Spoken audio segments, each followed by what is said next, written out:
Y el vino no solamente está en la copa. A veces está en otros lugares, está en las letras y a veces también está en la pantalla. Y sí, el día de hoy en Código Vino, además de tener unos invitados de lujo, vamos a hacer algo que nos resulta por demás interesante. Lo que se le conoce en el mundo del podcasting como un crossover, en el cual nos estamos reuniendo el equipo de Cinemanet, reconocido podcast de cine con más de 20 años de constante publicación, muchos seguidores, pero sobre todo un contenido de muy alta calidad. Y pues hacemos este crossover con el gusto de poder estar no solo con profesionales del cine, sino con entrañables amigos. Código Vino es el punto de encuentro donde el vino se analiza como industria, se entiende como negocio y se vive como cultura en constante transformación. Esto es Código Vino, con Edgardo Schiller y Edgar Luna. Mi querido tocayo Edgardo Schiller, ¿cómo estás? Muy bien, ¿y tú? La verdad que me emociona esta edición del podcast porque es súper divertida, ¿no? Son dos cosas de mi pasión, tanto el vino como el cine. Y seguramente serán también del gusto de muchos de los que nos escuchan, y le voy a pedir por favor a nuestros invitados que se presenten. En algunos otros medios y en algunos podcasts se da por leer la currícula de los invitados, pero estos invitados en lo particular, tocayo, tendríamos que tomar 7 minutos para poder dar la currícula de cada uno. Entonces, por respeto a su gran trayectoria, a su profundo conocimiento y al reconocimiento que tienen en las redes y en sus diferentes podcasts, les voy a pedir a ellos que se presenten por cuenta propia. Carlos del Río. Lo haremos por cuenta propia y además de forma breve. Yo soy Charlie del Río, me da muchísimo gusto estar aquí con ustedes, Edgar, querido compadre, y con mi compañero de Cinemanet, Enrique Figueroa Anaya. ¿Cómo estás, Enrique? De amigo, querido Charlie, amigo. Por Muy supuesto. Bien, muy contento de estar aquí, Edgar, Ale, que está en los controles, Charlie. Y pues sí, muy contento. Yo soy historiador, analista de cine, y además de estar en Cinemanet, lo cual para mí es un privilegio y un honor, también tengo mi podcast de cine, historia, pantalla y memoria. En el mundo del podcast en español, hay un referente cuando hablamos de cine. Cinemanet, un espacio donde las películas no solo se comentan, se analizan, se reflexionan y se conversan. Carlos del Río, conductor y fundador de Cinemanet, se acompañó al micrófono por muchos años de Roberto Ortiz, conocido analista de cine y excurador de la Cineteca Nacional. Actualmente comparte micrófonos con diversos comunicadores del cine, incluyendo Enrique Figueroa, historiador y analista de cine, quien es conductor principal del podcast Pantalla y Memoria. A lo largo de los años, Cinemanet ha construido una comunidad que busca algo más que entretenimiento. Busca una mirada llena de conocimiento, pero contada de forma accesible, donde se habla desde estrenos y galardones hasta cine experimental y festivales. En 2026, Cinemanet cumple 20 años ininterrumpidos desde su lanzamiento como podcast, insignia de Frecuencia Cero. Y bueno, tenemos que decir que lo que nos une, además de esta gran amistad, cosa de la cual me siento muy privilegiado, es el gusto y pasión por el vino, ¿o qué no? Sí, bueno, por favor. Yo quiero hacer una breve pregunta aquí, Enrique. A ver, historiador por un lado y por otro lado, obviamente, cinófilo. ¿Entiendo que es así? Sí. ¿O va junto? Sí es así, pero también me especialicé en historia del cine. Hice mi servicio social en la Filmoteca de la UNAM. Y pues sí, y contestando también lo que dice Edgar, pues obviamente amante del vino. La otra vez estaba reflexionando, el primer lugar, el vino, definitivamente. Que además es una bebida milenaria y que ha acompañado a la humanidad, hablando de la historia, en diferentes momentos históricos como hitos, y podríamos pasarnos el programa completo hablando de la historia del vino, pero hoy tenemos un objetivo diferente. Vamos a hablar de ese punto de convergencia entre la pantalla y la copa, entre el vino y el cine. Y también hay muchos ángulos, hay muchas maneras de abordarlo, desde el punto de vista de tradición, desde el punto de vista de algún lugar geográfico, lo que en el vino lo conocemos como el terruño, pero también de momentos en la vida personal donde se plantean evoluciones, como el mismo vino que evoluciona. Y al final, bueno, pues esta metáfora del tiempo que siempre va a acompañar al vino, pero también al cine, porque el cine captura el paso del tiempo. El cine y el vino tienen algo en común. Ambos cuentan historias. Una película se construye con imágenes, sonidos y emociones. El vino con aromas, sabores y sensaciones. Y así a lo largo del tiempo, el cine ha retratado ese universo de formas memorables. Desde la pasión y los conflictos existenciales en Sideways y A Good Year, hasta la tradición familiar en Un paseo por las nubes y Back to Burgundy, así como historias más íntimas y complejas en Uncorked o Saint Amour. Porque una escena puede transportarnos a otro lugar y una copa puede hacer exactamente lo mismo. Y cuando se encuentran, sucede algo especial. El cine es, ¿no? Esa captura, ese registro. Cine significa precisamente movimiento, ¿no? Si nos vamos a su raíz etimológica. Y el vino es un elemento que se integra en muchísimas historias como parte de la socialización. Me parece que esa es la parte más interesante. Siempre que vemos alguna escena donde el vino está involucrado, es una celebración, es una reunión, es un festejo, es una cena, una comida, me explico, o sea, es un elemento que está allí presente. Pero tú nos has elegido para este episodio de Crossover una serie de películas que toman no solo como pretexto el vino, sino como tema central.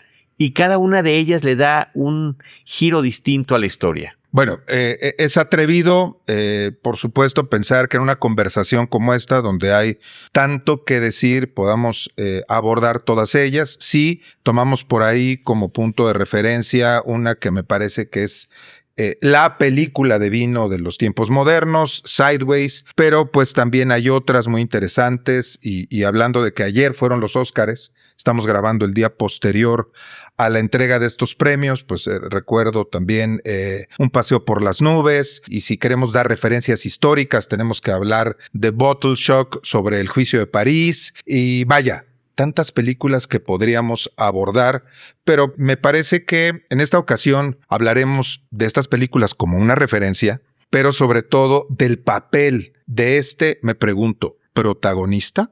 ¿El vino o vehículo narrativo? Y me gustaría que sobre esto tuviéramos la opinión de ustedes. A mí me gustaría recalcar dos cosas a partir de lo que mencionas, Edgar. Primero, sí, o sea, el vino es una de las bebidas más antiguas de la humanidad. De hecho, durante muchos años, el vino inclusive sustituyó, por así decirlo, al agua, ¿no? Porque pues hay que pensar que el agua en territorios, por ejemplo, como Roma, pues no era muy limpia, ¿no? Entonces, justamente el vino venía de ahí. Y sí, las evidencias arqueológicas más antiguas del vino pues datan de alrededor de 6,000 años antes de Cristo. Lo que es interesante, obviamente el cine es mucho más joven, ¿no? Pero también si rastreamos un poquito la historia de la intención del ser humano por contar historias con imágenes, nos vamos a la prehistoria, ¿no? Y ahí están las pinturas de Altamira, por poner un ejemplo, ¿no? Y el otro, el elemento del tiempo, ¿no? O sea, el elemento del tiempo es fundamental porque el cine no solamente captura o nos presenta un tiempo en específico, sino que parte de la estructura del cine, como del vino, es el tiempo. Y es uno de los elementos del lenguaje cinematográfico, ¿no? El ritmo, es un juego, es una manipulación absoluta en muchos elementos, pero uno de ellos es en el tiempo. Y pues también es un producto de su geografía, del sitio donde está, ¿no? Del autor, ¿no? Entonces, estamos frente a un elemento que se va comunicando y sí, depende justamente del autor si es un personaje, si es una metáfora, varía. Ahora, dentro de todo este paralelismo constante, por ahí surgía el tema del tiempo de nuevo y parece que, al igual que la imagen en la pantalla que contiene un momento del tiempo, la copa precisamente contiene aquí un líquido, pero que es la resultante de un momento en el tiempo o del paso del tiempo. Y vaya, me parece que es una idea extraordinaria porque favorece el hecho de que el vino sea entonces un vehículo narrativo y podamos encontrar todas estas vinculaciones hablando de lo sensorial, hablando de lo que sucede en el individuo, en el interior, y cómo también el vino cuenta historias. Sí, A ver, justamente como las películas que contaban, ¿no? Que mencionas, ahí tenemos diferentes historias que creo justamente que tiene que ver, ¿no? Fuera del micrófono discutíamos si sí o no, quién era el protagonista, si el vino o qué quería manifestar esa película, ¿no? Entonces, por lo mismo, qué mejor que tenerlos acá, Charlie y Enrique, ¿no? Enrique, ¿qué te parece a ti? ¿Qué te parece, por ejemplo, justamente una película como Sideways, que es muy, digamos, el tema está realmente interesante, justamente el enfoque que le queríamos dar, quería ver tu opinión. Sí, si me permites, Enrique, en Sideways, que en México se llamó Entre Copas, película estrenada hace poco más de 20 años en nuestro país, fue parte, antes de su estreno comercial, dato curioso, pasó por el festival llamado FICO de Cine Contemporáneo, Festival Internacional de Cine Contemporáneo de la Ciudad de México, y tuvimos los espectadores la alegría de que en la presentación de la cinta estuviera el director Alexander Payne y que descubriéramos en aquella ocasión que habla perfecto español, así que fue una charla muy interesante tras la cinta. Y parte de lo que comentaba era justamente cómo el vino era el pretexto para poder entrar a la psicología de estos personajes. La película está basada en un libro, él tuvo que hacer la adaptación, por supuesto, por la cual ganó el Oscar a Mejor Guión Adaptado. Pero lo interesante era este recorrido, es una road movie, es una película que transcurre en un recorrido entre estos dos amigos y le suceden un montón de cosas mientras están probando estos distintos vinos en el Napa Valley. Uno de ellos, el interpretado por Paul Giamatti, es un experto, un apasionado del vino, y el otro pues realmente está por el paseo, ¿no? Y por la amistad y demás. Entonces ahí entra el tema de el pretexto para conocer la psique de los personajes. Claro, que yo no lo había analizado en su momento, ¿no? Yo me quedé como buen hombre de vino, me quedé en el tema de la parte, cuál fue el efecto de esa película respecto del Pinot Noir en Estados Unidos. Y ¿no? del Merlot, que se vinieron abajo las ventas. Una se vino para abajo en el caso de la Merlot y la otra no daban abasto las ventas porque obviamente no estaban preparados para la demanda de Pinot Noir que empezó a haber en ese momento, ¿no? Pero sí, yo no personalmente reconozco, no había visto la parte de la psiquis, ¿no? Entonces, ¿qué nos puedes decir tú, bueno, Enrique, al respecto? Pues es que es interesante. Por ejemplo, ahora que mencionaban el FICO, y lo platicamos justamente antes de la charla frente al micrófono, el FICO era un festival, la verdad, bastante ambicioso, con una selección muy exquisita, ¿no? Con una curaduría muy interesante. Fue un festival fundado por Paula Astorga en 2004, llega hasta 2010, todavía en 2014 se vuelve a abrir. Y dentro del mundo de los festivales, que es una forma también de disfrutar el cine, pues era una ventana muy interesante para que la gente que quisiera adentrarse más en el mundo del cine pudiera tener esa oportunidad. Como sucede, por ejemplo, con el vino. A mí me gusta pensar que los dos, también cine y vino, tienen lenguajes, ¿no? Ya mencionaba el lenguaje del cine, que sí tiene un año, ¿no? Tiene un lugar y también es producto de una decisión humana, ¿no? De distintas decisiones.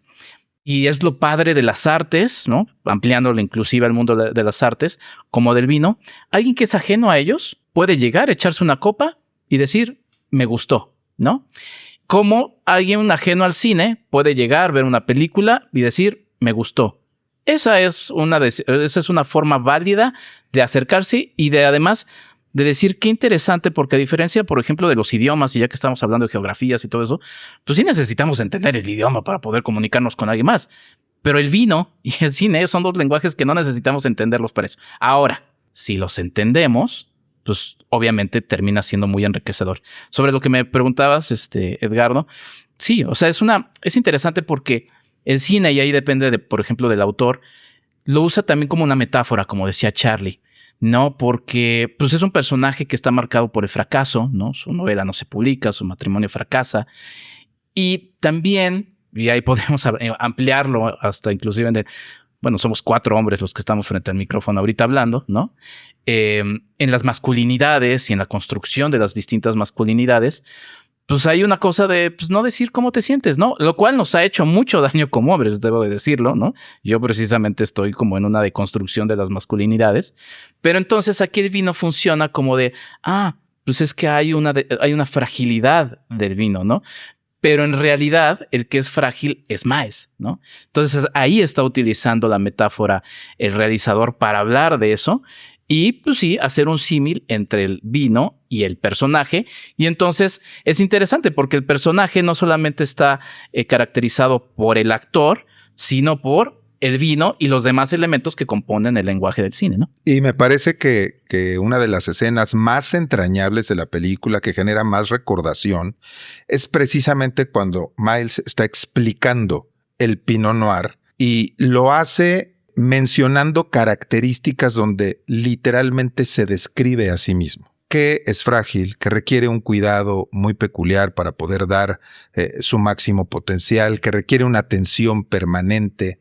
Y bueno, así como esta cepa, el Pinot es muy susceptible a la humedad y por el hecho de ser un racimo que tiene esta cercanía y proximidad de uva entre uva y la botrytis le puede dañar y por lo mismo hay que estarlo cuidando, pero al final, bien tratado, puede dar un producto extraordinario, sutil, elegante, maravilloso, tal cual este paralelismo y los descriptores donde pareciera que Miles está hablando de sí mismo, está haciendo una plática más introspectiva y utilizando el vino no tanto del vino, solamente como un argumento o un vehículo para poder mencionarlo. Regresando al tema de las masculinidades, creo que Sideways nos da también la oportunidad de ver el contraste entre los dos amigos, las personalidades, la ligereza. El que interpreta Thomas Hayden Church, ¿no? Es correcto. Y que, bueno, al final es todo desparpajado, va a este road trip por la aventura, se va a despedir de la soltería, anda haciendo por ahí 1000 travesuras. Sí, o sea, está por una parte esta cuestión que es muy interesante y muy inteligente, en la que los personajes se están proyectando, como estaba comentando Enrique hace un momento. Pero tiene esta otra parte que termina siendo didáctica y donde nos dicen, y te lo platicaba yo también hace rato, uno se puede muy fácilmente identificar con el amigo que no es el experto en vino, así como me siento yo intimidado por ustedes ante su gran conocimiento en torno a cada una de las distintas variedades que hay de uva, de vino, de regiones, etcétera, pero que al final de cuentas lo podemos disfrutar. Y esa parte didáctica de la película creo que es la que, junto con la historia de los personajes, le generó esta publicidad al vino, al Valle de Napa, al hecho de que efectivamente creciera creo que 15 o 20% las ventas de Pinot Noir, como al personaje no le gustaba el Merlot, no, yo no puedo, no, tiene unas frases ahí muy despectivas el Merlot, se vinieron abajo, pero esto fue a final de cuentas un fenómeno global, porque la película, si bien es, digamos, de corte independiente, es una película de entre unos cuantos personajes que están haciendo este recorrido en coche, fue a todas partes del mundo y fue una de las principales películas en las nominaciones del año siguiente en los premios Oscars y le dio esta buena reputación al conocedor del vino y al que está interesado en el vino, de manera, digamos, un poco casual, amistosa, social, etc. Y yo creo que sí, le da un impulso y una visibilidad global al tema del vino en el cine. Aunque si miramos tantito atrás, unos cuantos años antes, pues tenemos una película que me parece entrañable, que es Un paseo por las nubes.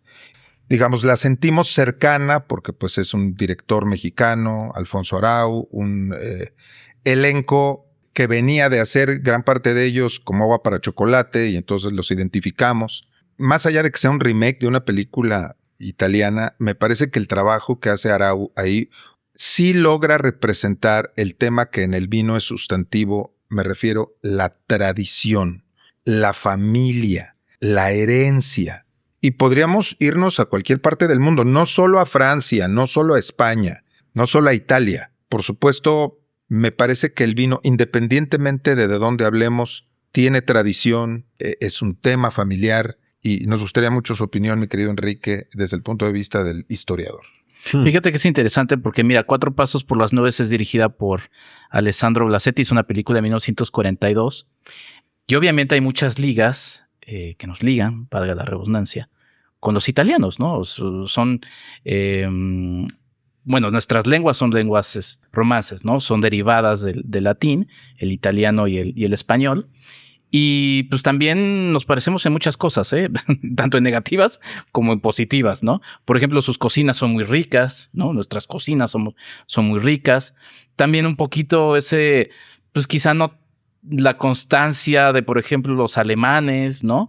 Quizá un poquito más el relajo, la fiesta, hasta la propia religión, ¿no? Es muy importante en ambas culturas, entonces no sorprende. Y el concepto de familia, Enrique. Y el concepto de familia, justamente, porque no solamente es la familia, sino la herencia, ¿no?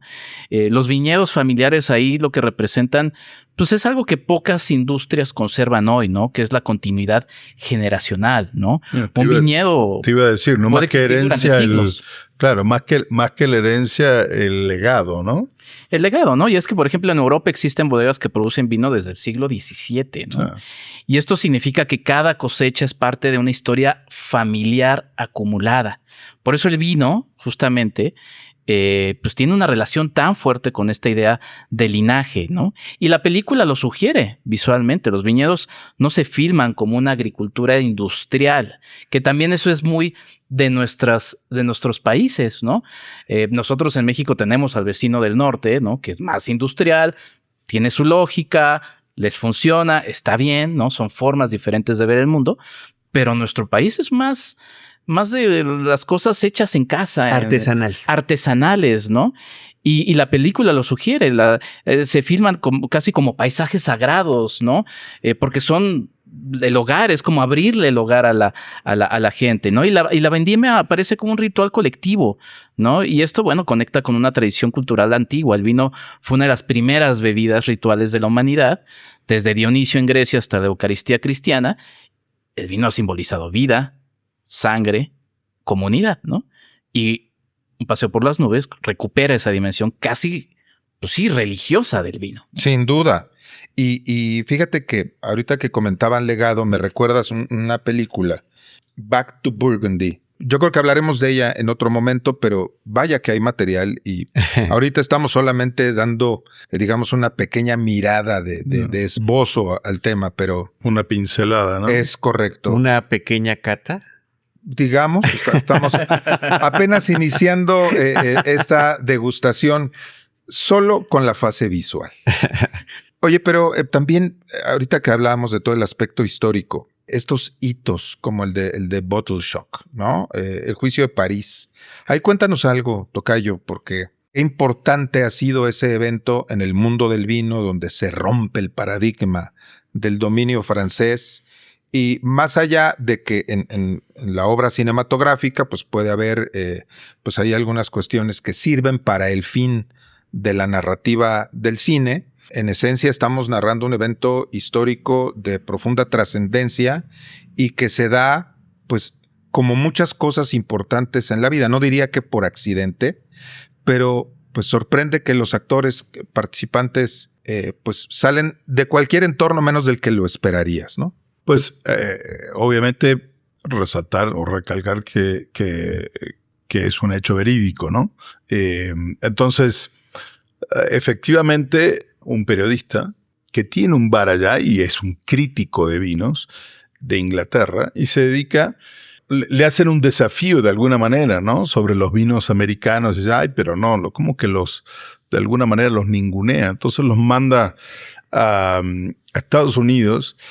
Y esta persona, pues obviamente empieza a probar cosas y se da cuenta que nada que ver con lo que suponía ni él ni los demás. Aunque en principio él justamente quería defender la causa, pero como que no pensó que iba a encontrar tantas herramientas. Y efectivamente, ¿no? Más allá, como bien dices, de la parte romántica o no del tema o telenovelesca, pero efectivamente se llevan muchas sorpresas cuando se realiza en París, convoca él una cata específica para comparar estos vinos de California y de Napa Valley con los grandes vinos franceses, ¿no? De la Borgoña, de Bordeaux. Y resultó ser que en algunos casos les ganan, en otros casos ahí cerquita. Entonces, en la primera propuesta dicen, no, acá debe haber habido un error, volvamos a hacerlo, ¿no? Y cosas que volvieron a hacer con los chinos luego, fíjate. Bueno, y no solo eso, tocayo, sino que 30 años después se repite la cata y nuevamente los vinos de California logran ser triunfales. Un dato que me pareció muy interesante es esta cata es propuesta a ciegas, cosa que no era tan común anteriormente y que establece en ese momento no solo la ruptura de la tradición francesa como los mejores vinos del mundo, sino también establece una nueva práctica que de nuevo la podemos ver en múltiples películas, hablando sobre todo de la persecución de la certificación del Master Sommelier, donde hoy por hoy la cata a ciegas pues, se vuelve un estándar. Exactamente, justamente para no tener prejuicios sobre la etiqueta, ¿no? O el origen del vino y poder catarlo en condiciones parejas para todos. Entonces, justamente después estuvo el juicio de Berlín, lo mismo también, ¿no? Entonces, en Berlín, justamente, pues vemos y ahí vemos a países como Chile que empiezan a surgir en ese rango, ¿no? De calidad y de precio también. Pero al fin y al cabo, como que ahora no solo Francia pierde esa por decirlo así, posición de privilegio. Sino que Estados Unidos también, ¿no? O sea, un momentito que también en el sur hay cosas importantes, ¿no? Y bueno, hablando de los prejuicios, de todas estas cosas que también el cine nos muestra permanentemente, la posición del padre en Un paseo por las nubes, el prejuicio por el americano, esta cosa me llamó mucho la atención. Seguramente todos lo notamos en la película, pero donde ahí el hispanohablante en California es el que segrega al gringo, ¿no? Sí, bueno, es que es interesante. O sea, pensando en nuestra contemporaneidad, ahorita voy a tomar ese elemento que mencionas, Edgar, pero me quedé pensando en las etiquetas, ¿no? Que bueno, pues los vinos van etiquetados, ¿no? Pero pensando en esta cata ciegas, el cine también ha sufrido de muchas etiquetas y ahí me podrá acompañar Charlie. O sea, hay una lógica detrás de las categorías cinematográficas, ¿no? Que es una lógica de mercado, ¿no? De guía, para decirle a una persona que pues, está bien, no necesariamente tiene que ser conocedor, y que llega y pues, te pregunta, ¿esta película qué es? Ah, pues es una comedia, ¿no? Pero hay muchas películas, las más ricas, que le puedes poner 3, 4 etiquetas, ¿no? Y eso es lo fascinante del cine. Por el otro lado, pues sí, pensar al vino también como un migrante. O sea, el vino ha ido migrando por las distintas partes del mundo y, por ejemplo, regresando al tema de Bottle Shock, ¿no? Que la mencionaban y que va conectado justamente con estos personajes del hispanohablante y el gringo, ¿no? Porque se ha ido enriqueciendo, así como el cine. El cinematógrafo nace con los Lumière, ¿no? Y también podríamos encontrar ahí a otros pioneros previo a los Lumière franceses. En Estados Unidos está el kinetoscopio de Thomas Alva Edison, ¿no? Que además también es muy interesante cómo luchó. Pero sí, o sea, lo que ha pasado es que se ha enriquecido, ¿no? Y a ver, las grandes regiones vinícolas del mundo pues son resultado de movimientos humanos, ¿no? O sea, la vid se expandió gracias a los fenicios, a los griegos, al Imperio Romano. Por supuesto. ¿No? Y cada imperio llevó la vid consigo, ¿no? Así nacieron justamente regiones como Burdeos, Rioja, Mosela. Entonces es interesante porque lo mismo, y cada región le ha dado un toque a ese vino, como el cine. O sea, el cine, por ejemplo, llega a Japón y los japoneses que tienen otro tipo de tradición artística, pues dicen, pues lo nuestro va más ligado al teatro kabuki, ¿no? Uh-huh. De ahí está Godzilla. O sea, por ejemplo, ¿no? Pues mencionaron a mis personajes favoritos. ¿Por qué parece una botarga? Sí, por una situación técnica que no podían hacer el stop motion, por ejemplo, como King Kong de Willie O'Brien, ¿no? Pero sí tenían otro tipo de tradición y otra riqueza. Se enriquece, por ejemplo, del manga y toda la historia visual de ahí. Entonces, es interesante. Y digo, ahora que mencionaban también los Óscares, y digo, porque es una región que se lleva a cabo en California, el escudo de Los Ángeles, si ustedes se fijan, tiene entre los 4 elementos el escudo de México. Tiene el águila y la serpiente, ¿no? Entonces, es una reivindicación del origen mexicano, ¿no? Hispano de esa región. Y pues, sí, o sea, los Estados Unidos ahorita vivimos en tiempos de Lies y de Trump y demás, pero Estados Unidos sí, se ha enriquecido culturalmente, viéndolo como nación. Estamos en el marco de los 250 años de la independencia de los Estados Unidos, gracias a que abrieron las puertas a todo mundo. Y eso ha hecho a los Estados Unidos ricos, no estoy hablando monetariamente, sino de lo que se han enriquecido. Y esa ha sido una decisión de ellos. Y el vino así se ha enriquecido, ¿no? El vino también es diverso, el vino es para todos. El vino presenta diferentes perfiles, diferentes personalidades. Y yo creo que más allá del apego a lo local, Tocayo también tiene, digamos, un lenguaje universal, como el cine. Sin embargo, justamente, ¿no? En películas como Mondovino, ahí donde tú dices, creo que por ahí va tu comentario, ¿no? Que estamos diciendo, de alguna manera, en una época donde se parkerizó los vinos. Robert Parker, genio de la industria, con una nariz privilegiada, que justamente surge a raíz de una cata en Premier, se le llama, que son los vinos que todavía no han salido al mercado, que inclusive por ahí están en barrica, y los prueban para ver cómo estuvo la añada de los grandes vinos franceses, y resulta ser que él los puntúa con 100 puntos, y todos los demás se le rieron, ¿no? Y entonces resulta ser que un año más tarde tuvieron que reconocer que tenía razón. Entonces ahí despega este hombre, se hace hiper famoso y todo el mundo quería que valuara sus vinos. Y en ese momento se decía que tenía un estilo Robert Parker. Entonces todos los vinos empezaron a hacerse, todas las bodegas empezaron a hacerse un poquito el estilo de él, justamente, pero ahí ya no con una connotación positiva, sino más bien ya hubo una connotación negativa, ¿no? La gente dijo, pues, a ver, justamente queremos diversidad, no cosas iguales.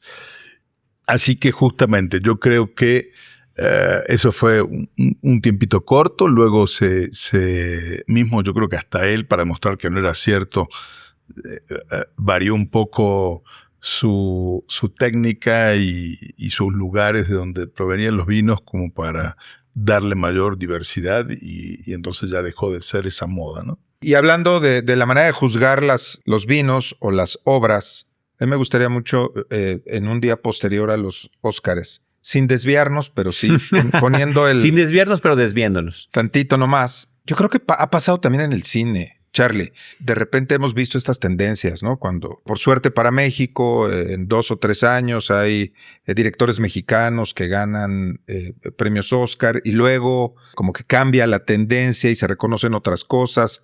También hay modas para evaluar y para calificar el cine, ¿no? Pues sí, modas, tendencias. Platicábamos hace muy poquito tiempo, Enrique, yo y otros colegas, sobre este distanciamiento que en los últimos años la academia, que se está premiando a sí mismo desde hace 98 ediciones, de repente está muy vinculada y muy en contacto con su audiencia y de repente no, ahorita llevamos unos 10 años donde vemos que hay una gran distancia entre lo que le gusta al público y lo que la academia está premiando. Entonces eso es parte de lo que estás comentando. Creo que este año, en este 2026 que estamos grabando y gracias a la última edición, hay una pequeña reconciliación por allí, pero tener que reconocer y premiar a películas que podríamos tachar de exquisitas, de cine independiente, de un cine más culto, o no, porque todos podríamos cuestionarlo, ¿no? Que películas como Anora en el 2025 se llevara el máximo reconocimiento a mejor película, a mejor actriz, yo lo veo un tanto cuanto cuestionable, y que en este 2026 una batalla tras otra sea la que se lleve ese premio. No ver juntas a Jessie Buckley recibiendo el premio por la película Hamnet a mejor actriz junto a esta chica Mickey de Anora, pues me parece que es una suerte de contradicción y un delirio del contraste tan grande que hay entre talentos, porque los hay en términos de actuación. Pero bueno, eso nos desvía efectivamente del tema.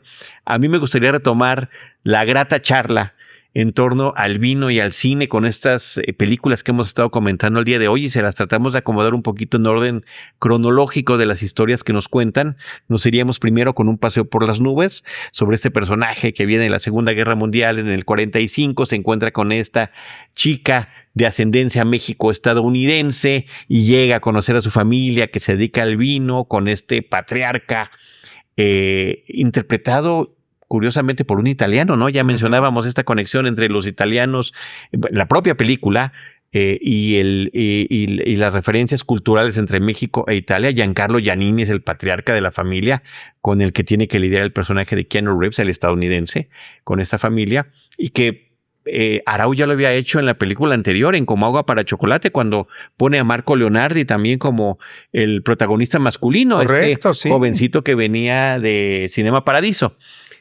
¿No? Datos curiosos, pero que al mismo tiempo en Un paseo por las nubes tiene a Anthony Quinn, a esta figura legendaria mexicana que triunfó hasta con Óscares bajo su brazo en el cine estadounidense e internacional. Entonces, bueno, viene toda esta mezcla de elementos y California como centro de la historia. Y la tradición familiar y todo esto que estábamos hablando previamente. Y después nos vamos a la película de Bottle Shock, que también se mencionó sobre este juicio. Es una película que ocurre en los años 70, ¿no? Y el 76 es cuando se lleva a cabo. Y esta, pues, reconocimiento. Y la palabra que nos faltaba hace ratito era prestigio, ¿no? El prestigio del cual se creían los europeos los únicos portadores en los temas de vino, y resultó que pues ese prestigio se podía compartir con otras regiones del planeta. Y después vendríamos ya con Entre Copas, que era de los años 2000, cuando ya es un recorrido normal ir por todos estos viñedos de Napa, en California, en Estados Unidos. Que también hubo un impulso de estas películas muy importante al enoturismo, que consolidó la región como tal, como un destino enoturístico.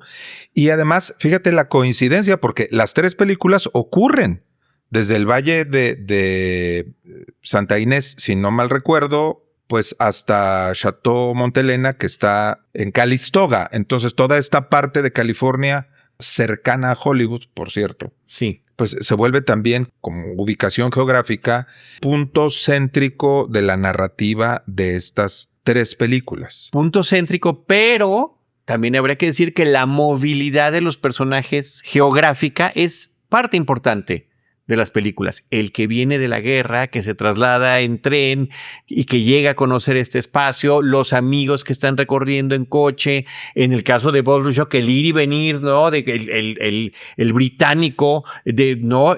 Como pez fuera del agua, y diciendo cómo es posible que estos vinos estén mejor de lo que yo estaba imaginando. Y comiendo Kentucky Fried Chicken en el sí, coche. Bueno.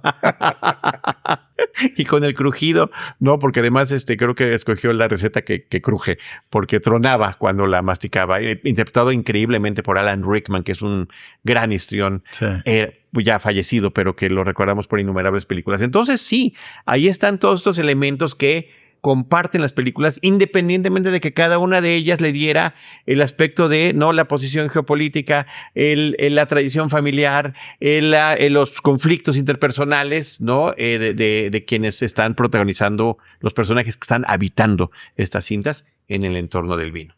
Se antoja, y seguramente le vamos a pedir ahí a nuestra audiencia que opine al respecto, hacer un análisis, así como tú lo acabas de platicar, ya más desde el punto de vista del cine.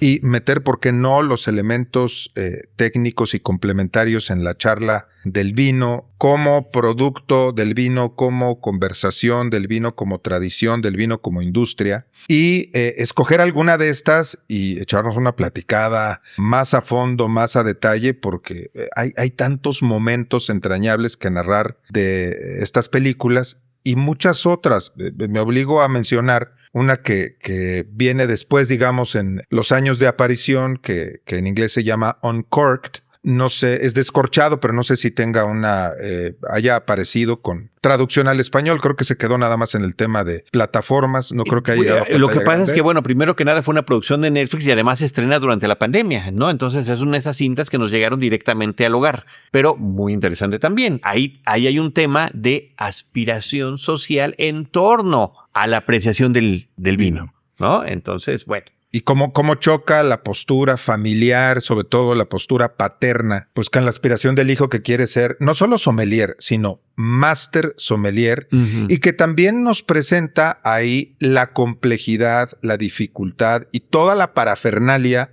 alrededor de lo muy técnico del vino. Sin embargo, me parece que hay un factor de redención, y no quiero hacer spoiler, espero que quienes hayan visto la película sepan a qué me refiero, y si no, los invitamos a que la vean porque me parece que vale la pena. Pues digamos que el momento de conclusión es maravilloso y se rompe también ese paradigma, ¿no? Sí, y los prejuicios, ¿no?, que hay en torno a ciertas, ¿no?, actividades o especialidades que alguien puede tener.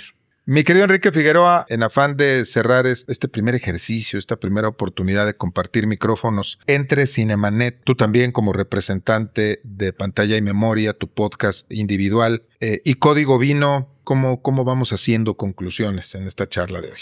Bueno, a mí siempre me gusta lanzar preguntas, ¿no? Porque son las que nos dejan después del episodio con las ganas de, pues sí, justamente de, bueno, ya respondan esas preguntas, ¿no? ¿Cuándo viene el siguiente episodio? Me quedé pensando un poquito ahora que hablaron de los Óscares y lo ligo también al tema justamente, pues, de Uncorked, ¿no? En donde, pues, una pregunta sería, ¿el vino es realmente democrático o sigue siendo un marcador de clase? ¿No? Esa podría ser una pregunta. Y el otro es, y esa, por ejemplo, Muy buena, por cierto. Se las lanzo a ustedes también. Es interesante porque Hollywood es una industria, así como las industrias de los Estados Unidos, que quieren acaparar todo lo que puedan. Pero en esa lógica de querer acaparar, quieren gustar a todo mundo, ¿no? Justamente como lo que decía Edgardo, ¿no? Lo de Robert Parker, que termina que muchos vinos terminen siendo como de ese gusto y demás. Pero, a ver, a mí lo que me gusta es que todo sea diferente, ¿no? O sea, me gusta ver una película iraní que tiene su cultura, porque además para mí el cine es disfrutar, ver otras culturas, ¿no? O sea, sí mencionabas a Del Toro y Iñárritu y Cuarón, pero pues ellos ya están haciendo cine estadounidense. O sea, sí son mexicanos, pero es un cine que ya está apropiado por esa maquinaria, que otra vez tiene su lógica, ¿no? Pero hay cine mexicano hecho en México que lo padre es que de repente tú se escucha el de los pavejero, el de los tamales, que es divertido y que es parte de ello, ¿no? Entonces, o sea, me da mucha gracia estas chicas que ganaron la mejor canción de Demon Hunters K-Pop, ¿no? K-Pop Demon Hunters, sí. Que le entiendo, o sea, que además la cortaron bien feo, por cierto. Bueno, ¿no? la cortaron ya ves que es una canción y subieron como 15 a recibir el premio. Sí. No eran 15, eran como 4 o 5.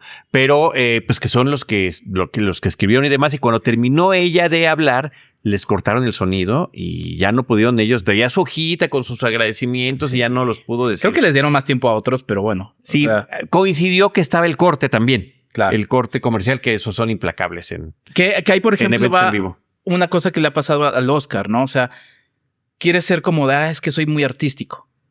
Pero pues es un producto industrial. Otra vez, está bien en la lógica. O sea, ya quisiéramos en México, y aquí voy a pisar muchos callos, que el Ariel tuviera esa construcción industrial, ¿no? O sea, que pudiera yo salir a la calle y preguntarle a la gente, ¿te interesa el Ariel? Y que no me viera con cara de, pues el jabón, pues, me parece bueno, ¿no? La Sirenita, me gusta más la animada, ¿no?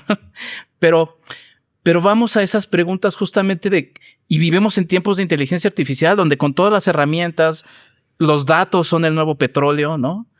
Entre más podamos llegar a más gente, pero yo creo que todas estas experiencias más personales, van a terminar siendo las que vamos a terminar eligiendo. Por eso también hay cierto cine que entre más abarca, pues es el famoso dicho, ¿no? O sea, entre más quieres abarcar, más se te escapa de las manos, ¿no? El que mucho abarca, poco aprieta. Poco aprieta, exacto, gracias. Y bueno, es que no cerré la idea de las chicas de K-pop.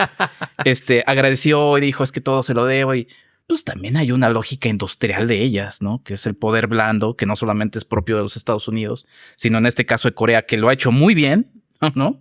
México también tiene su propio poder blando, ¿no? Que es esta penetración en otras industrias. Pues también dices, a ver, o sea, sí está bien, pero también forma parte, o sea, no es solamente el talento ahí, sino que forma parte de toda una industria que está empujando, hay campañas millonarias detrás de esto, ¿no? Pero al final, ¿qué es lo que queremos? ¿Algo que nos guste a todos? O como en el vino también, algo que digas, a mí me gustó este. Decía George Lucas, y con esto quiero cerrar, ya sé que lancé muchas cosas, pero me gusta lanzar muchas preguntas. Decía George Lucas, que es uno de mis ídolos, que para él el arte es esa apreciación que tienes cuando te acercas a una pintura. Por cierto, se va a abrir el museo de George Lucas, que es de audiovisual, y tiene pinturas de Frida Kahlo, por ejemplo, que tiene una persona con la obra. Y si no conectas con esa obra, vas a la siguiente pintura. Y si no conectas con esa pintura, a la siguiente, hasta que conectes con una. Es una cosa subjetiva, personal. Es como cuando a uno le gusta una chica, chico, y dices, conecté con ella. Y así, mi querido Enrique, sucede con el vino. Es una experiencia completamente personal y que independientemente de estudios, capacitaciones, referencias o ninguna, se va a volver relevante al momento en el que, teniendo la copa en la mano, pudiendo apreciar los aromas, degustándolo, vas a tener una experiencia que puede ser o puede ser maravillosa. Sí, a ver, un tema que siempre hablamos, ¿no? Y es, ahora, hablando de cine también, los dos tienen en común que despiertan emociones. Entonces, tanto el cine te puede hacer llorar, te puede hacer reír, te puede dejar pensando, como el vino. De igual manera puede amargarte y querer, o al revés, en realidad, hacerte expresar para, de alguna manera, largar esas lágrimas que tienes retenidas, o una risa, ¿no? Entonces, o dejándote pensar, claro que sí, te deja pensando. Entonces, yo me quedo con eso y nuevamente con algo que comentó Charlie al principio, y es la comensalidad también está en estos temas, ¿no? Bien decía Charlie el tema de que el vino, ¿no? Se tomaba en las familias y entonces se juntaban en una cena, o cuando invitan a una chica, ¿no? A la casa y demás, y charlan y se ponen a filosofar. Pues al fin y al cabo eso también es la comensalidad, ¿no? Es un conector donde el vino permite la charla, permite la convivencia y permite muchas cosas más. Charlie del Río. El cine y el vino como experiencias compartidas. Y yo creo que esa es la parte que con la que nos podemos quedar. Y con esa promesa que esperamos se cumpla y se lleve a cabo de reunirnos nuevamente para platicar de películas en torno al vino y que nos enfoquemos más en una o en otra, como para no dejar tantos hilos sueltos, porque siento que nos quedamos con las ganas de hablar de más, como que esto puede ser un primer buen ejercicio, pero ¿qué tal si hacemos el otro de decir, nos enfocamos en tal película y la compartimos aquí en Código Vino? Por supuesto, en esta ocasión Código Vino recibió en casa a Cinemanet y entiendo, hay una invitación abierta para que... Siempre abierta, siempre para abierta. Que Cinemanet reciba a Código Vino claro que sí. en casa siempre. La próxima ocasión. Muchas gracias. Charlie del Río, Edgardo Schiller, Enrique Figueroa y claro, Alejandra García Méndez. Muchas gracias y nos escuchamos en la próxima. Si el vino forma parte de tu presente profesional, de tus proyectos futuros, o simplemente quieres ser un entusiasta bien informado, descífralo con nosotros cada semana en Código Vino. Esta es una producción de Frecuencia Cero Media Lab. Todos los derechos reservados. México 2026.